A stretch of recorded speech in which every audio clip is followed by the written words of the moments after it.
የኢትዮጵያ ሕዝባዊ አብዮታዊ ፓርቲ ኢህአፓ እየተዘጋጀ የሚቀርብ ፍኖተ ዲሞክራሲ የኢትዮጵያ አንድነት ድምፅ ነው። ጤና ይስጥልኝ፣ እንደምን አመሻችሁ አድማጮቻችን። ዛሬ ሰኞ ጥር 11 ቀን 2018 ዓመተ ምህረት ነው። የደምቢ ዶሎ ዩኒቨርሲቲ ተማሪዎች የነበሩትና በአክራሪ የኦሮሞ አሸባሪዎች የታገቱት ተማሪዎች ጉዳይ እስካሁን እልባትን አላገኘም። ብዙዎቹ ልጃገረዶች የሆኑት እነዚህ የአማራ ወጣቶች ከታገቱ ሰኞ ጥር 11 ቀን 2211 ቀናት አለፋቸው። የወጣቶቹ ሰቆቃ ያብቃ እንበል። እስከ መቼ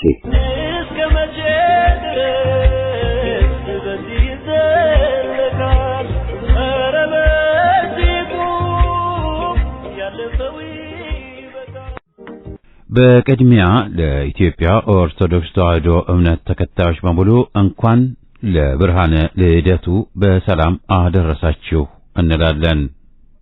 ኦሮሞ ከፖለቲካ ስልጣን ተገልሏል ብሎ እስላማዊ ኦሮሚያን ለመፍጠር ጫካ የገባው ጃራ አባገዳ ወይም አብዱል ከሪም ኢብራሂም አሚድ በቀዳማዊ ኃይለ ሥላሴ ዘመነ መንግስት የከፍተኛ ፍርድ ቤት ዋና ዳኛና በሐረርጌ ጠቅላይ ግዛት ውስጥ የአውራጃ ገዢ የነበሩት የፊት አውራሪ ኢብራሂም ሐሚድ ልጅ ነው። መረራ ጉዲናም ቀደም ሲል በጠቀስኩት ጽሑፉ ጀነራል ታደሰ ብሩ በኦሮሞ እንደተገደሉና ጀነራሉ እንዲገደሉ ሴራውን ያቀነባበረው ባሮ ቱምሳ እንደሆነ ጽፏል።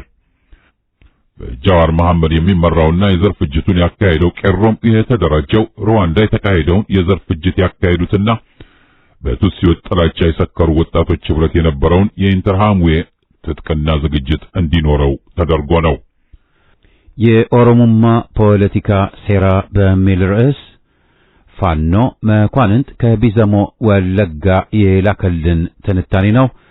ከዜናው ተከትሎ ይቀርባል። በመጨረሻም ታሪኩን የረሳ ስህተቱን ይደግማል በሚል ርዕስ ከፍኖተ ዴሞክራሲ ዝግጅት ክፍል ከዚህ ቀደም ቀርቦ የነበረውን ጽሑፍ አሰምተን የዝግጅታችን ፍጻሜ ይሆናል። አሁን ወደ ዜናው። ብርሃኑ ነጋ ከልሳኑ ኢሳት ጋር ባደረገው ቃለ ምልልስ የመንግስትና የብልጽግና መዋቅር አለመለየቱ በምርጫ ተብየው እንዲሸነፉ እንዳደረጋቸው ተናግሯል። የመንግስትና የብልጽግና ፓርቲ አለመለየቱ በምርጫ እንዲሸነፉ እንዳደረጋቸው ያሳያል ያለውን ባለ 40 ገጽ ጽሑፍ ማዘጋጀቱንና ይህንን የኢዜማ ግምገማ መንግስት ተብየው ጭምር እንዲያውቅ እንዳደረገ ተናግሯል።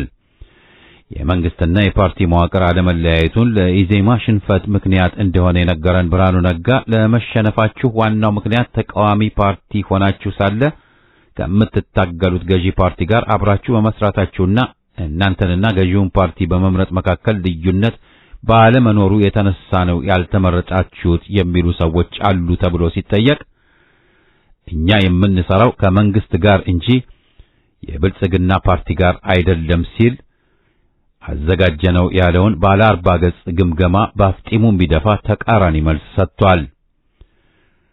ልብ በሉ፣ እኛ የምንሰራው ከመንግስት ጋር እንጂ ከብልጽግና ፓርቲ ጋር አይደለም የሚለው ብርሃኑ ነጋ 180 ዲግሪ ተከርብቶ በምርጫ የተሸነፍኩት የመንግስትና የፓርቲ መዋቅር ባለመለየቱ ነው የሚለው። አበው ድሮ ቀጣፊን ሲረቱ በወንድሙ በእህቱ ይሉ ነበር። ዘንድሮ ግን ቀጣፊን ሲረቱ በራሱ ባንደበቱ ሆኗል ተብሏል። በደቡብ ምዕራብ ሸዋ የሚንቀሳቀሰው የሸኔ ታጣቂ በኤሌክትሪክና በመጠጥ ውሃ መስመሮች ላይ ጥቃት በመፈጸም ጥቃቱን በሌሎች ለማላከክ እየተፍጨረጨረ ነው። አሸባሪው ሸኔ ከወደቀበት ለመነሳት በሳምንት በሚባል ደረጃ የአደረጃጀት ለውጥ ያደርጋል፣ አመራርም ይቀይራል። ሆኖም የአደረጃጀት ለውጥ ሆነ የአመራር መቀያየር ለቡድኑ ምንም የፈየደለት ነገር የለም።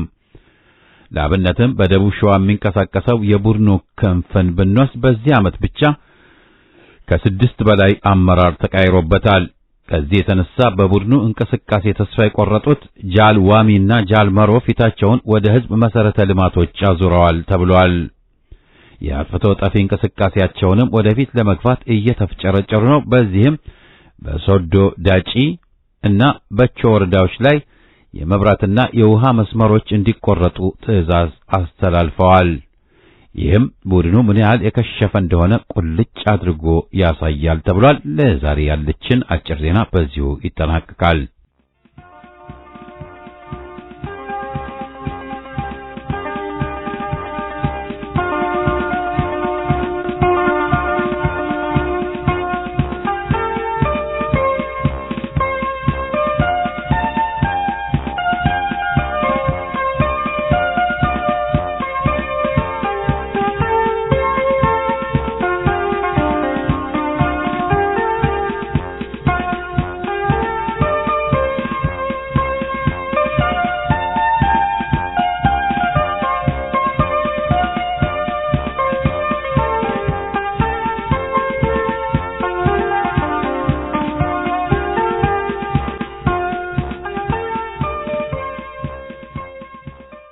አድማጮቻችን በማስከተል የኦሮሞማ ፖለቲካ ሴራ በሚል ርዕስ ፋኖ መኳንንት ከቢዘሞ ወለጋ የላከልንን ጽሑፍ እናሰማለን። ከባሮ ቱምሳ እስከ ሀጫሉ ሁንዴሳ ከደረጀ አማረ ተስፋ እስከ በቴ ኡርጌሳ የኦሮሞ ፖለቲከኞች እርስ በርስ በተገዳደሉ ቁጥር በአማራ እየተመካኘ በአማራ ላይ ሲካሄድ የኖረው የዘር ፍጅት የአብይ አህመድ የአፓርታይድ አገዛዝ በሚቆጣጠረው በሸዋ ምድር በደራ ወረዳ ከ5 ወራት በፊት ደረጀ አማረ ተስፋ የሚል ስም የሰጠውንና የ10ኛ ክፍል ተማሪ እንደሆነ የነገረንን የድሃ ልጅ በግፍ አርዶ በፋኖ ስም በማላከክ በአማራ ሕዝብ ላይ የሩዋንዳውን አይነት የዘር ፍጅት የሚያስንቅ ሌላ ዙር የዘር ፍጅት እንዲካሄድ በሁሉም ልሳኖቹ ዘግናኝ የዘር ፍጅት ቅስቀሳ እንደ አዲስ ከፍቶ እንደነበር አይዘነጋም። አረመኔው የአብይ አህመድ የፍጅት አገዛዝ ደረጃ አማረ የተባለውን የድሃ ልጅ በሚያርዱት ቪዲዮ ላይ የሚታየው ደረጃ አማረ ሳይሆን ሌላ ትልቅ ሰው እንደሆነ ልብ ይሏል። የኦሮምኛ ቅላጼ ባላቸው አራጆቹ ሲያርድ የሚያሳየውን ቪዲዮ ከሰሞኑ የለቀቀው ሌላው ሕዝብ ባያምነኝ ኦሮሞ የነገርኩትን ሁሉ ስለሚያምነኝ የምፈልገውን ዓላማ አሳካባታለሁ ብሎ በማሰብ በአማራ ሕዝብ ላይ የሩዋንዳውን የዘር ፍጅት የሚያስንቅ ሌላ ዙር የዘር ፍጅት ለመፈጸም ነው። ከዚህ ውጭ ሰው ሁሉ ለማሰብ ፈቃደኛ እንዳልሆነው ተከታዩ ሁሉ ያለውን ሁሉ ሳይጠራጠርና ሳይመረምር እውነት ነው ብሎ የሚወስድ ሳያጣራና ሳያረጋግጥ እንደወረደ የሚቀበል ስላልሆነ በምርኮ የያዛቸውን በ10 ሺዎች የሚቆጠሩ የኦሮሞ ተወላጅ የመከላከያቸውን አባላት ወደ ቤተሰባቸው ሲመልስ የሚውለውን ፋኖ አንድን የደራ የድሃ ልጅ በኦሮሞነቱ ይገድለዋል ብሎ የሚያስብ ጭንቅላት አሸዋ ውስጥ ቀብሮ አንጎሉን ያደነዘዘ ሕዝብ የለም። አረመኔው አብይ አህመድን ጨምሮ የኦሮሞ ብሔረተኞች በሙሉ ያነገቡትን ጸረ ሰው ዓላማቸውን ለማሳካት የራሳቸውን ሰው እየገደሉ በአማራ ላይ ማለከክና ኦሮሞን ቀስቅሰው በአማራ ሕዝብ ላይ ዘግናኝ የዘር ፍጅት የመፈጸም የ50 ዓመታት የዳበረ ልምድ አላቸው። ይህን በማስረጃ እንደሚከተለው ማየት ይቻላል። የአብይ አህመድ የአፓርታይድ አገዛዝ ሀጫሉ ሁንዴሳን የገደሉት በኦነግ ታጣቂ ቡድን ተልእኮ የተሰጣቸው የኦሮሞ ተወላጆች መሆናቸውን በወቅቱ አቃቤ ሕግ በነበረችው ባደነች አቤቤ አማካኝነት ሐምሌ 3 ቀን 2012 ዓ.ም ከአዲስ አበባ በሰበር ዜና ነግሮናል። ሆኖም ግን ሀጫሉን ራሳቸው ገድለው ሲያበቁ ግድያውን በአማራ ስም በማላከክ ኦሮሚያ በሚባለው የአማራ መታረጃ ቄራ ውስጥ በሚኖረው አማራ ላይ የዘር ፍጅት ፈጸሙበት። ንብረቱን ያወደሙበት ከ9 ወር ነፍሰ ጡር እስከ 90 ዓመት አዛውንት በጅምላ አማራ የተባለን ሁሉ በጭካኔ ጨፈጨፉት። ፍጅቱን የፈጸሙት ላለፉት 4 አስርት ዓመታት ሲተረክላቸው የኖረውን ጸረ አማራ ፕሮፓጋንዳ ለማጣራት ፈቃደኛ ያልሆኑ በአማራ ጥላቻ የሰከሩ ገዳዮች አሊያም የኦሮሞ ተወላጆች ናቸው። ኦነጋውያን የትግል አባት አድርገው የሚቆጥሩት ባሮ ቱምሳን የገደለው አብዱል ከሪም ኢብራሂም አሚድ ወይም በጫካ ስሙ ጃራ አባገዳ በመባል የሚታወቀው የእስላማዊ ኦሮሚያ ነጻ አውጪ ግንባር መሪ የነበረው የኦሮሞ ሸማቂ ነው። ኦሮሞ ከፖለቲካ ስልጣን ተገልሏል ብሎ እስላማዊ ኦሮሚያን ለመፍጠር ጫካ የገባው ጃራ አባገዳ ወይም አብዱልከሪም ኢብራሂም ሐሚድ በቀዳማዊ ኃይለ ሥላሴ ዘመነ መንግስት የከፍተኛ ፍርድ ቤት ዋና ዳኛና በሐረርጌ ጠቅላይ ግዛት ውስጥ የአውራጃ ገዢ የነበሩት የፊታውራሪ ኢብራሂም ሐሚድ ልጅ ነው። ባሮ ቱምሳን ጃራ አባገዳ እንደገደለው ታሪኩን የነገረን የኦሮሞ ብሔረተኛው መረራ ጉዲና ነው። መረራ ጉዲና ይህን ታሪክ የነገረን በጦቢያ መጽሔት በጥር ወር 1988 ዓ.ም በመስታወት ቤት ውስጥ የሚኖር በሌሎች ላይ የመጀመሪያውን ድንጋይ ወርዋሪ አይሆንም በሚል ርዕስ ባሳተመው ባለ 2 ክፍል ጽሑፉ ነው።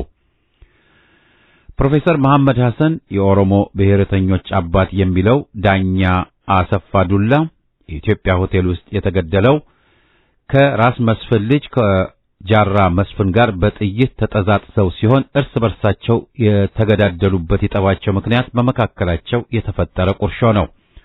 ኦነጋውያን ግን ለኦሮሞ ወጣቶች ያስተማሩት ዳኛ አሰፋ ዱላን አማራ እንደገደለው አድርገው ነው። ኦነግ የኦሮሞ ትግል ምልክት ያደረገውን ጀነራል ታደሰ ብሩን የመሬት ላራሹን አዋጅ ተቃወመ ብለው ከነጭሰኞቹ የገደሉትም ኦሮሞዎች ናቸው። መጋቢት 5 ቀን 1967 ዓመተ ምህረት አዲስ ዘመን ጋዜጣ ካወጣው ሪፖርት ማንበብ እንደሚቻለው ጀነራል ታደሰ ብሩ ከነጭሰኞቻቸውና ከኮሎኔል ኃይሉ ረጋሳ ጋር ከሸፈቱበት አስሶ የያዛቸው ሻለቃ ተስፋዬ ገብረ ኪዳን ነው። ሻለቃ ተስፋዬ ኋላ ሌተና ጀነራል የኢትዮጵያ 11ኛው መከላከያ ሚኒስትር ሲሆን ከመንግስቱ ኃይለ ማርያም በኋላ ደግሞ የኢትዮጵያ ፕሬዝዳንት ነበር። ስለ ሻለቃ ተስፋዬ ገብረ ኪዳን ሲከነክነኝ የኖረውን አንድ ነገር ዛሬ ልተንፍሰው። ሻለቃ ተስፋዬ ታህሳስ 20 ቀን 1971 ዓ.ም የብርጋዴር ጀነራልነት ሹመት ያገኘው ከሌተና ኮሎኔልነት ተነስቶ 2 ማዕረግ በመዝለል ነው። የሻለቃ ተስፋዬ ማዕረግ መዝለል በዚህ አላበቃም። የመከላከያ ሚኒስቴር በሆነ በዓመቱ ባንድም የጦር ሜዳ ሳይውል አንደኛ ደረጃ የጦር ሜዳ ሜዳይ ተሸላሚ ሆነ። 2 ዓመት ቆይቶ ደግሞ በየካቲት ወር 1974 ዓ.ም ማዕረግ የመዝለል ታሪኩን በመድገም ከብርጋዴር ጀነራል ማዕረግ በቀጥታ የሌተና ጀነራልነት ማዕረግ ተሰጠው። ይህ ሁሉ ሲሆን ሰጪውም አላፈረም። ተሸካሚው ተሻለቃ ተስፋዬም ከሻለቃነት ተነስቶ የሌተና ጀነራልነት ማዕረግ ሲሰጠው ሳይከብደው ተቀበለው። በኢትዮጵያ ሰራዊት ታሪክ የወያኔን ጦር እንደ ኢትዮጵያ ሰራዊት አልቆጥረውም። እንዲህ አይነት የማዕረግ እድገት ያገኘው ብቸኛው የኢትዮጵያ ጀነራል ተስፋዬ ገብረ ኪዳን ብቻ ነው። ማዕረግና እድገት ዋጋው ከፍ ያለ በነበረበት በቀዳማዊ ኃይለ ሥላሴ ዘመነ መንግስት ቢሆን ኖሮ ግን ከሌተና ኮሎኔልነት ወደ ብርጋዴር ጀነራልነት ለማደግ ቢያንስ የ15 ዓመታት ከብርጋዴር ጀነራልነት ወደ ሌፍተናንት ጀነራልነት ለማደግ ደግሞ ቢያንስ 10 ተጨማሪ አገልግሎት ዘመን ይጠይቅ ነበር። ሻለቃ ተስፋዬ የሌተናንት ጀነራል የሆነው በእርሱ ሙያ አግባብ ቢያንስ 25 ዓመታት ተጨማሪ የአገልግሎትና የትምህርት ጊዜ የሚጠበቅበትን በመዝለል ነው። ወያኔዎች የሳንሲየርና የሳንድህርስት ምሩቃን ጀነራሎች የነበሩትን ደርግ የገደላቸውን የኢትዮጵያ ጦር አሸነፍ የሚሉት እንደዚህ አይነት ከሻለቃ በላይ ጦር መርተው የማያውቁ የመንግስቱ ኃይለ ማርያም መደዴዎችን ማሸነፋቸውን እንደ ድል እየቆጠሩ ነው። ወደ ጀነራል ታደሰ ብሩ ታሪክ ስንመለስ ጀነራሉ እንደሸፈቱ እጃቸው እንዲያዝ አሊያም እምቢ ካሉ እንዲደመሰሱ ትዕዛዝ የሰጡት የደርጉ ደህንነት ኃላፊ የነበሩት ኮሎኔል ተካቱሉ ናቸው። ጀነራል ታደሰ ተይዘው ልዩ የጦር ፍርድ ቤት በቀረቡ ጊዜ የልዩ ጦር ፍርድ ቤት አቃቤ ሕግ ኮሎኔል ጎሹ ወልዴ የነበሩ ሲሆኑ ዳኛው ደግሞ ሻለቃ በቀለ ነዲ ነበሩ። መረራ ጉዲናም ቀደም ሲል በጠቀስኩት ጽሑፉ ጀነራል ታደሰ ብሩ በኦሮሞ እንደተገደሉና ጀነራሉ እንዲገደሉ ሴራውን ያቀነባበረው ባሮ ቱምሳ እንደሆነ ጽፏል። ኃይሌ ፊዳ የሚመራው መኢሶንም ጀነራል ታደሰ ብሩ ሲገደሉ ፊውዳሉ ታደሰ ብሩ እንደተገደለና የተወሰደውን አብዮታዊ እርምጃም እንደሚደግፍ በልሳኑ መግለጫ አውጥቷል። በሌላ አነጋገር ጀነራል ታደሰ ብሩ የተረሸኑት ከሸፈቱበት እንዲያዙ ወይም ካልሆነ እንዲረሸኑ ኮሎኔል ተካቱሉ በሰጡት ትዕዛዝ መሰረት ጀነራል ተስፋዬ ገብረ ኪዳን ባካሄዱት ኦፕሬሽን ሲሆን ጦር ፍርድ ቤት የቀረቡትና የሞት ቅጣት የተፈረደባቸው ደግሞ ኮሎኔል ጎሹ ወልዴ አቃቤ ሕግ በነበሩበትና ሻለቃ በቀለ ዳኛ ሆነው በተሰየሙበት የልዩ ጦር ፍርድ ቤት ውሳኔ መሰረት ነው። ልብ በሉ፣ ሁሉም የኦሮሞ ተወላጆች ናቸው። አቃቤ ሕግም ዳኛም። ኦነጋውያን እንደ ትግል ጀማሪያቸው የሚያዩትን የመኢሶኑን ኃይሌ ፊዳንም አብዮታዊ እርምጃ እንዲወሰድበት የወሰኑትም መንግስቱ ኃይለ ማርያም፣ ተስፋዬ ገብረ ኪዳን፣ ደበላ ዲንሳና ተካቱሉ ናቸው።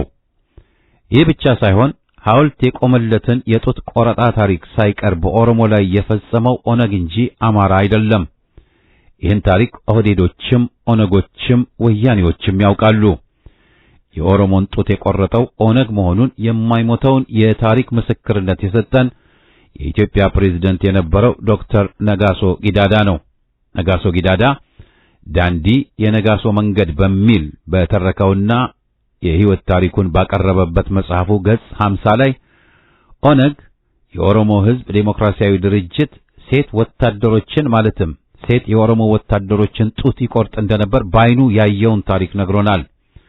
ነጋሶ ኦነግ የኦሮሞ ሴቶችን ጡት የቆረጠበትን ታሪክ የኦነግ አምበል የነበረው አባቢያ አባጆቢር አባጀፋር ሳይቀር በሽግግር መንግስት ተብየው ምክር ቤት ፊት ቀርቦ እንዳረጋገጠና የሰጠውን ምስክርነት በምክር ቤቱ ላይብረሪ ውስጥ በምስልና በድምጽ ተሰንዶ እንደሚገኝ ነግሮናል።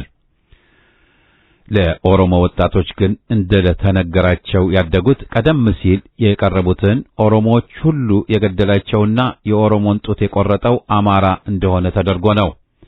ይህም በመሆኑ ኦነጋውያን ለፖለቲካቸው መሳካት ኦሮሞን የመስዋዕት በግ እያደረጉ በኦሮሞ ሕዝብ ላይ ሲፈጽሙ የኖሩትን ግፍ ግን በአማራ የተፈጸመ እያስመሰሉ ያስተማሩትና አማራን እንዲያጠቃ እያሰለጠኑ ያሳደጉት አንድ ትውልድ ፖለቲካውን አማራን መፍጀትንና የአማራ የመሰለውን ሁሉ ማውደም አድርጎታል። ታዋቂ ኦሮሞዎች የሚባሉትን ሁሉ የገደላቸውና የኦሮሞን ጡት የቆረጠው አማራ እንደሆነ ሲነገረው ያደገው የኦሮሞ ወጣት ባለፉት ዓመታት በኦሮሞዎቹ በጥላሁን ያሚ፣ አብዲ አለማየሁና ከበደ ገመቹ የተገደለውን የሃጫሉ ሁንዴሳን ሞት ለመበቀል የዘር ፍጅት ሲያካሂድ የሰነበተው ምንም በማያውቁ ምስኪን አማራዎች ላይ ነው። የዘር ፍጅቱ የተካሄደው ኦሮሚያ በሚባለው ክልል ልዩ ኃይል የሚደገፉ በሁለተኛ መንግስት ማለትም በጃዋር መሐመድ በሚመራው መንግስት የዘር ፍጅት እንዲያካሂዱ የተደራጁ ቄሮዎች ቢሆኑም የዘር ፍጅት ለማካሄድ የሰለጠኑት የጃዋር መሐመድ ቄሮዎች ፍጅቱን በአማራዎች ላይ እንዲጀምሩ ኦሮሞዎች የገደሉትን ሃጫሉን አማራ እንደገደለው አድርገው የቀሰቀሱት ዋና ዋናዎቹ ግን ብርሃነ መስቀል አበበ ሰኚ፣ ጸጋዬ አራርሳ፣ ሕዝቅኤል ጋቢሳ፣ ሄኖክ ጋቢሳ፣ ኢታና ሀብቴና የኦኤምኤን ቴሌቪዥን ናቸው። ከነዚህ ሁሉ የፍጅት ጠማቂዎች መካከል የሚገርመኝ ብርሃነ መስቀል የሚባለው ጉድ ነው። አሜሪካን ሀገር ሲሰራ የኖረበትን የጥብቅና ፈቃድ ከተቀማ በኋላ ለአገዛዙ አድሮ አምባሳደር ለመሆን የበቃው ብርሃነ መስቀል አበበ ፊንፊኔ ለ2000 ዓመታት የኦሮሚያ ዋና ከተማ ነበረች፣ አጼ ምኒልክ የኦሮሞን ሕዝብ በባዮሎጂካል ኬሚካል ፈሽተዋል ወዘተ እያለ ሲቀሰቅስ ይውል የነበረ ፕሮፓጋንዲስት ነው። ብርሃነ መስቀል አበበ አምባሳደርነት ለመሾም ጭራውን ይቆላ በነበረበት ወቅት የአብይ አህመድ አገዛዝ በኦነግ ታጣቂ ቡድን ላይ እርምጃ እንዲወስድ ይመክር ነበር። በመካከላቸው በተፈጠረ የጥቅም ግጭት በተባረረበት ወቅትና አምነስቲ ያወጣውን ሪፖርት በካፒታሊዝም ስም የጭሰኛውን ስርዓት መልሰው በህዝባችን ላይ ሊጭኑ የሚቋምጡት አህዳውያን የፈጠሩት አድርጎ አቀረበው።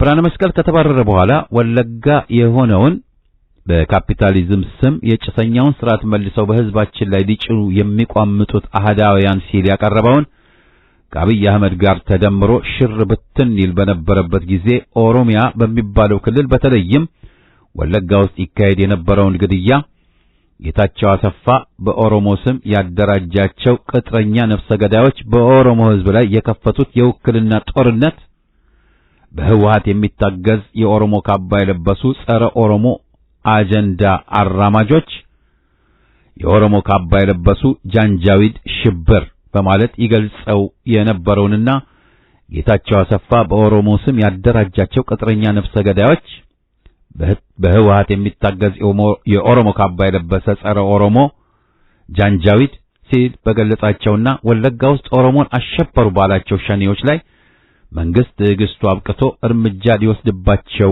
ይገባል እያለ በመከረው መሰረት የተወሰደውን የኃይል እርምጃ ነው። ብርሃነ መስቀል ከውስጥ አዋቂዎች የሃጫሉን መገደል እንደሰማ ኢትዮጵያ ኦሮሞን ገደለች ብሎ ጻፈ። ቀጠለና ሃጫሉን ነፍጠኞች አማሮች ማለቱ ነው እንደገደሉት ጻፈ። በአማሮች ላይ ያ ሁሉ ፍጅት የተካሄደው ይህን መሰሉን የጥላቻ ዘመቻ ተከትሎ ነው። የፍጅት ጠማቂዎቹ ወደፊት ለሚመጣው የኦሮሞ ትውልድም እርስ በርሳቸው እየተገዳደሉ አማራ ኦሮሞን ገደለው እያሉ ማመካኘታቸውን ይቀጥላሉ። ነገ በሚጽፉት ታሪክም ዛሬ በኦሮሞዎቹ በጥላሁን ያሚ፣ አብዲ አለማየሁና ከበደ ገመቹ እንደተገደለ የተነገረውን ሃጫሉ ሁንዴሳን አማራ እንደገደለው አድርገው ማስተማራቸውን አይተውትም። ባለፉት 6 ዓመታት ውስጥ በነበራቸው የማህበራዊ ሚዲያ ተሳትፎ ለማሰብ ፈቃደኛ ላልሆነው ወጣት ሲነግሩ የቆዩት ይህንኑ አይነት በፈጠራ ታሪክ ላይ የተመሰረተ የጥላቻ ፕሮፓጋንዳቸውን ነው። ባጭሩ እነዚህ የጥላቻ ፕሮፓጋንዳ እያመረቱ የኦሮሞን ወጣት አማራ የኦሮሞን መሬት ቀምቶ እንደሰፈረ፣ አማራ ኦሮሞን እንደጨፈጨፈና ጡት እንደቆረጠ ሲያስተምሩ የከረሙ፣ ለበቀልና ለዘር ፍጅት ሲያሰለጥኑ የከረሙ የኢትዮጵያ ጁቪናል ሀቢያ ሪማናዎች ናቸው። በጃዋር መሐመድ የሚመራውና የዘር ፍጅቱን ያካሄደው ቄሮም የተደራጀው ሩዋንዳ የተካሄደውን የዘር ፍጅት ያካሄዱትና በቱትሲዎች ጥላቻ የሰከሩ ወጣቶች ህብረት የነበረውን የኢንተርሃምዌ ትጥቅና ዝግጅት እንዲኖረው ተደርጎ ነው።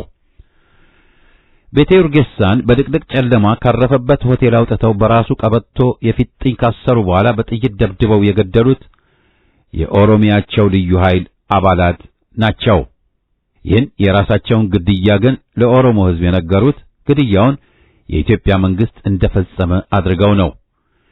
ግድያውን የኦሮሚያ መንግስት ተብየው ፈጽሞት ሳለ እነሱ የኢትዮጵያ መንግስት በሚሉት የሚያላከኩት ኢትዮጵያዊ አይደለንም ብለው ሲያሳስቱትና የኢትዮጵያ መንግስት ማለት የአማራ መንግስት ነው እያሉ 2 ትውልድ ያደረጉት ተከታያቸው ግድያውን የኢትዮጵያ መንግስት ፈጸመ ሲባል አማራ እንደፈጸመው እንደሚቆጥርላቸው ስለሚያምኑ ነው። እነዚህ የኦሮሞ ብሔረተኞች ወርቅ ወይም ብር በሩጫ ያገኘን አንድ የኦሮሞ አትሌት ሲያስተዋውቁ የኦሮሚያ ወይም የኦሮሞ አትሌት ብለው እንጂ የኢትዮጵያ አትሌት ብለው አይደለም። የኦሮሚያ ልዩ ኃይል የፈጸመውን የቤቴ ኡርጌሳን ግድያ ግን የኢትዮጵያ መንግስት የፈጸመው አድርገው በውስጥ ታዋቂ ራሳቸው የኦሮሞ መንግስት ሆነው የፈጸሙትን ወንጀል ሌላ አካል ፈልገው በማላከክ ጸረ አማራ አረመኔ ዓላማቸውን ለማሳካት ተጠቅመውበታል። አረመኔዎቹ የኦሮሞ ብሔረተኞች ከሰሞኑ የኦሮምኛ ቅላጼ ባልተላቀቀው አንደበታቸው በአማርኛ በስማም እያሉ ድሃ በማረድና በቪዲዮ በመቅረጽ ፈቃደኛ ያልሆነውን ተከታያቸውን ለመቀስቀስ እያሰራጩት የሚገኙት ሰቅጣጭ ድርጊታቸው ለ50 ዓመታት ሙሉ የተካኑበትን ስትራቴጂያዊ ድራማ መስራት ላቅ ወዳለ ደረጃ ያሸጋገሩበትና የራሳቸውን የአረመኔነት ክብረ ወሰን የሰበሩበት ሆኖ ተመዝግቧል።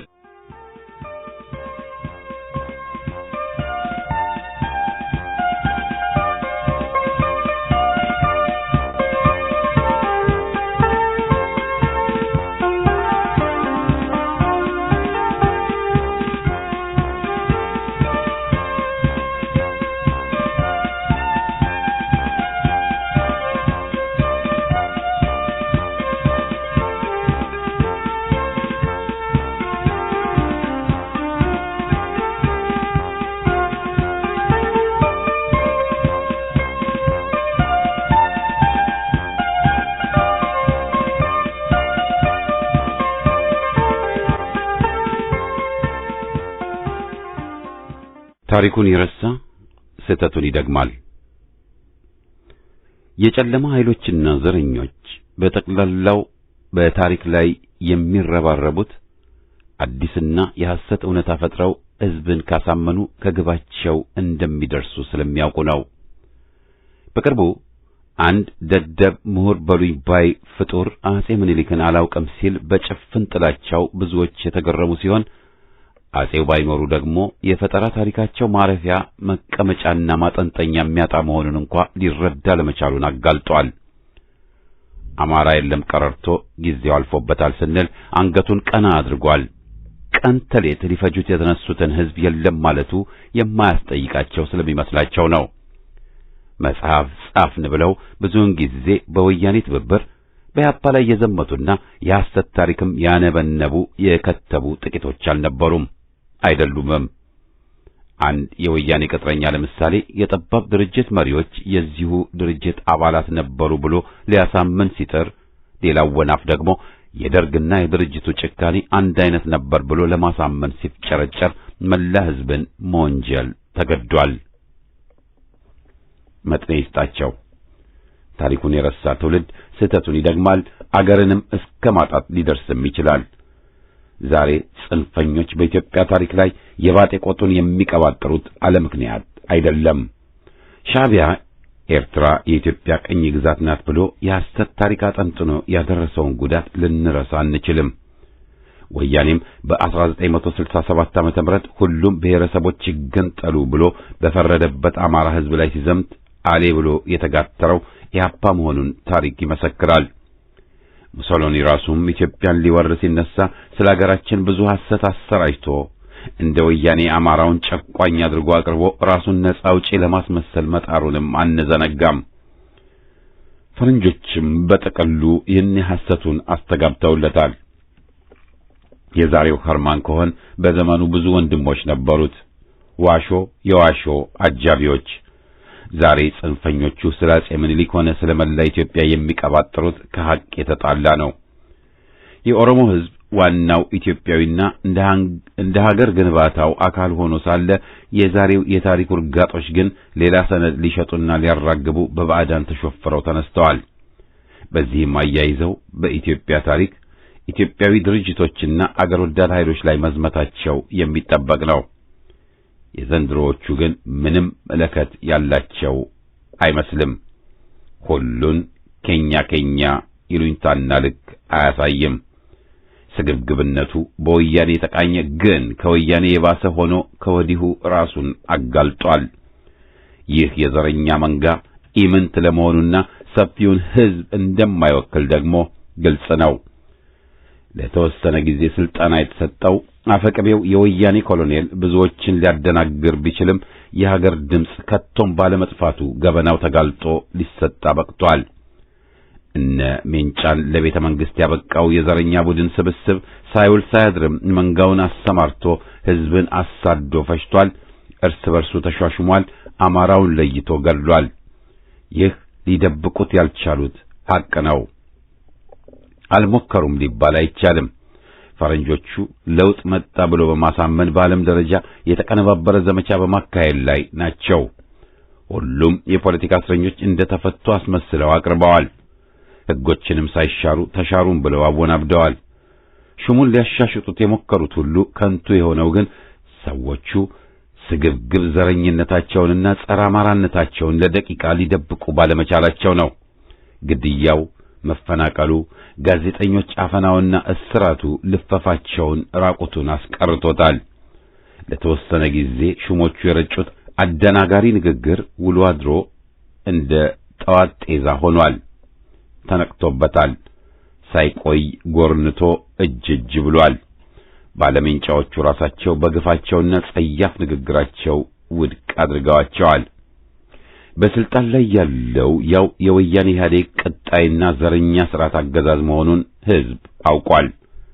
አሁንም ግን ክህደትን ሙጥኝ ብለው ራሳቸውን ያዋረዱ የሹሞቹ መጋዣዎች መኖራቸውን መካድ አይቻልም። በምርጫ ተሳትፈን ፍርፋሪ እናገኛለን ያሉትን ባንዳዎች የምርጫ ሕግ በሚል ሊያገኙ የማይችሉትን የፈራሚ ቁጥር ከፍ አድርጎ ውጡ ሳይል ከመድረክ አውርዶ አንኮታክቷቸዋል። ቀጠል ለማለት የሚከጅሉት ባፈርኩ አይመልሰኝና አጉል እልክ እንጂ አልቆላቸዋል ማለት ይቻላል። በአንጻሩ ምርጫው በቶሎ ይደረግ ባዮች ጠባቦች ባለው ሁኔታ ሕጉ ሳይቀየርና በክልላቸው ማንም ድርሽ ሳይል ምርጫ መካሄዱ ያው አሸናፊነታቸውን የሚያረጋግጥላቸው በመሆኑ ነው። ታሪክን ካልረሳን በስተቀር ቀደም በወያኔ ስር ምርጫ አስከፊ ቧልት ከመሆን እንደማያልፍ የምናውቀው ነው። ይህን ሐቅ ዘንግተው በሹሞቹ ምርጫ ሊካፈሉ የተነሱት ምሳቸውን የሚያገኙ ወይም በፍርፋሪ በሊታ ተርታ የሚገቡ ናቸው። ሕዝብ ግን በዚህ ምርጫ ተብዬ ጸረ ኢትዮጵያ ሽርጉድ እንደማይሳተፍ ግልጽ ነው። ውሸት መለያቸው የሆኑ ጉግ ማንጉግ ዘረኞችና ድርባዎች ማንንም የሚያደናግሩ አይሆኑም። አገዛዙ ዋሾና ሕገወጥ፣ በህብረተሰቡ ስርዓት አልበኝነት መስፈኑ የሚጠበቅ ነው። ድርጅቶች ዋልጌ አድርባይና ከርሳ አደሮች በመሆናቸው ፖለቲካውም ዝብርቅርቅ ሆኖ ሕዝብን አሳዝኗል። ዘረኝነትና ውሸት ሲደባለቁ በተወሰነ ደረጃም ሲዋሃዱ አገር ለከፋ አደጋ መጋለጡ አይቀሬ ነው። ትላንት የታሪክ አዋቂ ነን ብለው ስለ ቀይ ሽብር ሳይቀር ሲቀባጥሩ የነበሩት ዛሬ የታሪክ አተላዎች አፋቸውን ሞልተው የሀገርን ታሪክ ሲያዛቡና ሲክዱ ቅንጣትም መተንፈስ አቅቷቸው መታዘብ ተገደናል። ጊዜ ተሻጋሪ ሆነው የባጁት ግን በኢህአፓ ላይ የተወሸከቱት ሐሰቶች ናቸው። ከድርጅቱ ጋር ህብረት ትሉና ዋ ብለው አለቆቻቸው እያዘዟቸው ይህን በመግለጽ ፋንታ ድርጅቱ ህብረትን አልፈልግም አለ ብለው ሲቀጥፉ የቆዩትን ቡድኖች ብዙዎች ያውቃሉ። ኤርትራን ለገንጣይ ያስረከቡ ስርዓቶች እነማን እንደሆኑ እየታወቀ ለስልጣን ያልበቃውንና ለአንድነት የቆመውን ድርጅት በሐሰት ወንጃዮች አፍረው ቅብጠራቸው አልቆመም። ሶማሊያን ደገፈ የሚሉ ለዚያድ ባሬ ያመቹት እነማን እንደሆኑና ማን እንደሸሸ ማንስ በገፍ ግድያ እንዳካሄደ እያወቁ መደበቁን መርጠዋል። ውሸት ስለደራ በስተርጅና አደብና ህሊና መያዝ የነበረበት ሽማግሌ በክህደቱ ቀጥሎ የድርጅቱ መስራችና ሊቀመንበር ነኝ ብሎ ሲዘላብድ መስማት ተገደናል። ታሪክ ራሱን ሲደግም ማንንም አያስቅም የተባለው በርግጥም ሐቅ ነው። ውሸትን ውርደትን ስናስተናግድ ዓመታትን ማስቆጠራችን የሚካድ አይደለም። የመንደር አውደልዳዩን ቴዎድሮስ ብሎ ማዳነቅ፣ ወር ያልታሰረው ማንዴላ ብሎ ማወደስ፣ ትላንት ሲዋሹ ሲክዱ የነበሩትን ማንነት ረስተን የሕዝብ ወገን ብሎ ማቀፍ ምንኛ ታሪክን እንደረሳንና ስህተታችንን እየደገም አገርን እየጎዳን የሚጠቁም ነው። የቀጠለ ምጸት ነው። መደናገር ያበዛ ሕዝብ ከውዥንብሩ ሲነቃ አገር አልባ ሊሆን ይችላል የሚል አነጋገር አለ። ማን አገር ወዳድ ማን ወዳደር መሆኑን መለየት ካልቻል ለሚከተለው ችግር ተጠያቂ ራሳችን ብቻ ነን። ታሪክን መርሳት፣ ሐቅን መዘንጋት መዘዙ ብዙ ነው። አንጃን ጓድ፣ ባንዳን አርበኛ ማለትን ያስከትላል። ትልቅ ጥፋት። ኢህአዴግ የኢትዮጵያ ሕዝብ ጠላት ሆኖ 28 ዓመት አገር ካጠፋና ከጎዳ በኋላ በተአምር ሕዝባዊና ስርየት አምጪ ይሆናል ብሎ መደናገር ከጅልም ጅል የሚያሰኝ ነው። ዛሬ ለፍላፊውን የወያኔ ኮሎኔል አምነው የሚገኙ ለኢትዮጵያ ከቶም የሚበጇት አይደሉም። ባልታደለ አገር ሞኝ በየደቂቃው ይወለዳል ተብሏልና በዚህ መልክ ለተወለዱትና ላደጉትም ምክራችን ከታሪክ ተማሩ፣ ታረሙና ለሀገር ታገሉ የሚል ነው። ዘረኞችን የሚከተሉ ደግሞ የወያኔን 27 ዓመት ተመክሮና አንደምታውን እንዲመረምሩ ጥሪ እናደርግላቸዋለን። ኢትዮጵያዊነት ያቸንፋል።